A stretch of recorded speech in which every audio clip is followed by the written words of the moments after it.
Au cœur de l'industrie musicale française, Michel Fugain, né le 12 mai 1942 à Grenoble, en Isère, est une icône de créativité et d'émotion. Auteur, compositeur, interprète, qui a laissé une empreinte profonde avec des chansons immortelles telles que Une belle histoire et Fait comme l'oiseau. Dès ses débuts dans le cinéma, il s'est tourné vers la musique, créant une carrière qui a duré plus de 6 décennies, conquérant le cœur de millions de spectateurs à travers le monde. Cependant, derrière le halo de concerts à guichets fermés et de récompenses prestigieuses, Michel Fugain portait en lui une profonde tristesse, les cicatrices d'un amour brisé, des secrets cachés et une fin tragique qui a laissé ses fans profondément bouleversés. Sa vie est une histoire haute en couleurs, entre rêves de jeunesse et longues nuits de pleurs dans la solitude, où il a dû faire face à des pertes irréparables. La plus grande tristesse de la vie de Michel Fugain fut la perte de sa fille adorée, Laurette, décédée d'une leucémie en 2002, à l'âge de 22 ans.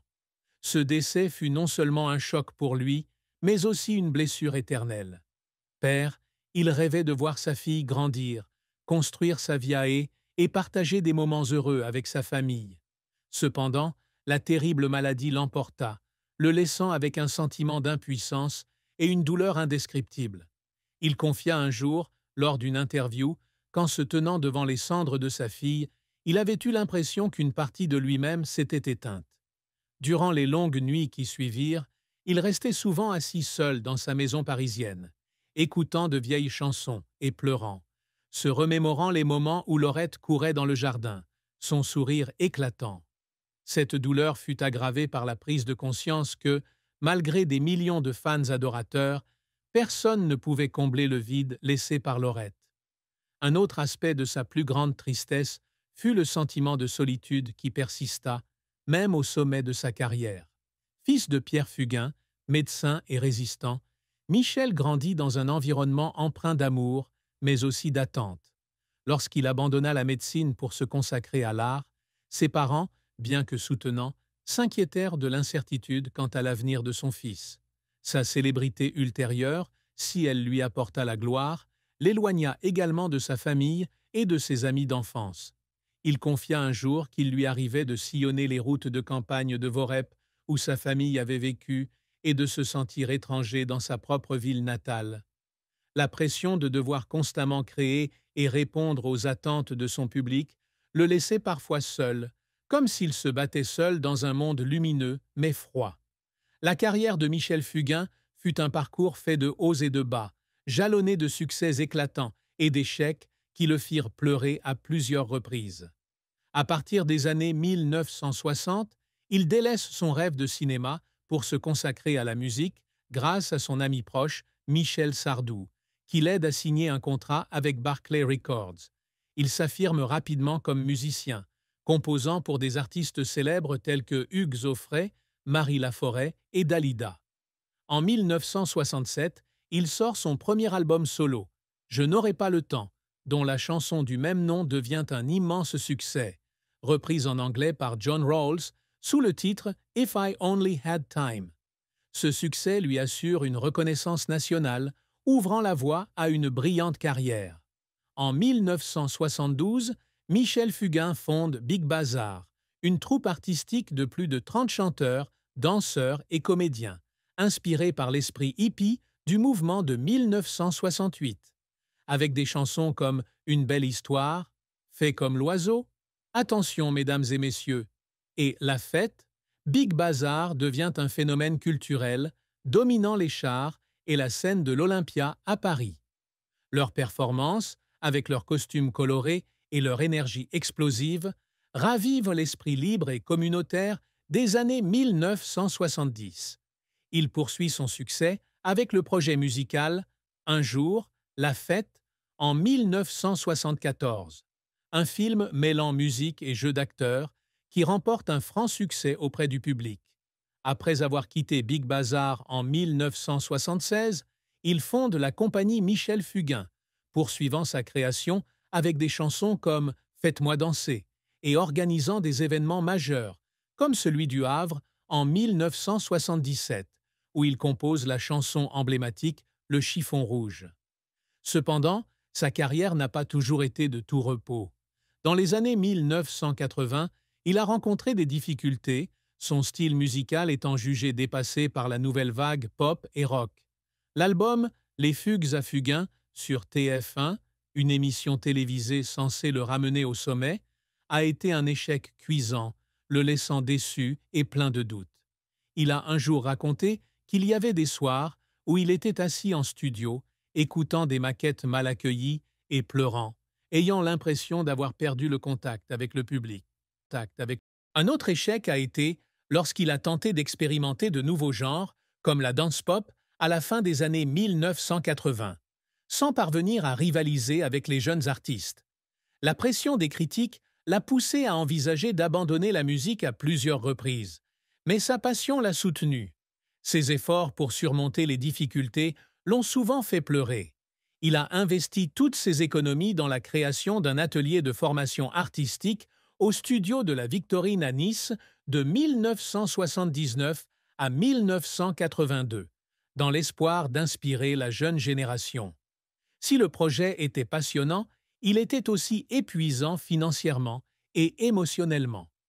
Un jour, après une longue séance de cours, il se retrouva seul dans son bureau, regardant la mer, en pleurs, car il avait l'impression de tenter l'impossible. En 1988, il revint avec l'album Des rêves et du vent, dont la chanson Viva la vida devint un immense succès, marquant un retour spectaculaire. Cependant, le prix de ce retour fut des mois de travail incessant, qui le privèrent de passer du temps avec sa famille, ce qu'il regretta toujours. La fin tragique de la vie de Michel Fugain fut la période où il faillit se retirer des projecteurs après le décès de sa fille Laurette en 2002. Cette perte mit non seulement sa carrière entre parenthèses, mais le plongea également dans une profonde dépression. Il confia un jour avoir eu l'impression d'être mort avec ma fille, et les mois suivants, il vécut comme une ombre, loin de la scène et du public. Il s'installa dans une maison en banlieue parisienne, où il passait des heures assis près de la fenêtre, à contempler le jardin et à penser à Laurette. Les concerts qu'il fut contraint de donner immédiatement après sa mort, comme la tournée à La Réunion une semaine seulement après sa crémation, furent les moments les plus douloureux.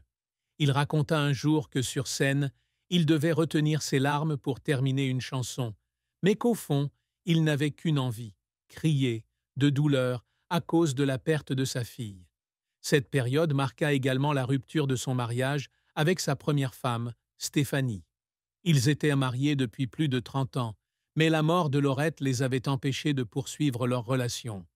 Il affirma un jour que chacun a sa propre façon de faire le deuil, et si Stéphanie trouva la force de fonder l'association Laurette Fugain pour lutter contre la leucémie, lui, se perdit dans la solitude et la musique.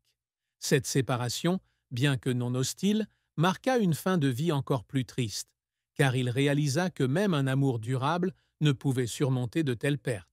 Un jour, assis seul dans sa maison vide, il écoutait de vieilles chansons de Big Bazar et pleurait, se sentant comme s'il avait perdu non seulement sa fille, mais aussi la famille qu'il chérissait autrefois.